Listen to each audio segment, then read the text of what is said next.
என்னையா கதைன்னு சொல்லி சுற்றுறீங்க? நானும் ஒரு கதை சொல்கிறேன் கேளுங்க. ஒரு காட்டில் சிங்கம், கம்பீரமான சிங்கம் ஓய்வு எடுப்பதற்காக ஒரு மிகப்பெரிய மரத்தின் கீழே நிழலில் சும்மா படுத்துட்டு இருந்துச்சான். ஓய்வுனா தூங்கலாம் இல்லை, சும்மா படுத்துருந்துச்சான்.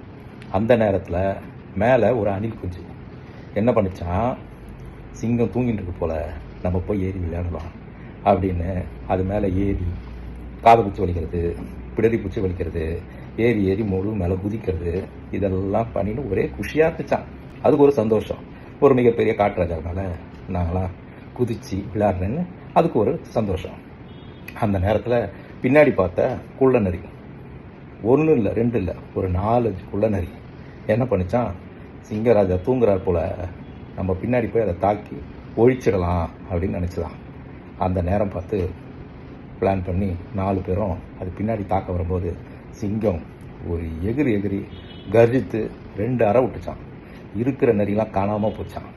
அணில் பயந்து போய் மரத்து மேலே ஏறி நின்று, சிங்கராஜா நான் அவ்வளோ நேரம் விளையாடினேன், காதை பூச்சி வலித்தேன், பிடரி பூச்சி வலித்தேன், நீங்கள் அப்போல்லாம் அமைதி இருந்தீங்க, ஆனால் பின்னாடி நரிகள் வந்து தாக்கும்போது உங்களுக்கு எப்படி தெரிஞ்சுது அப்படின்னு.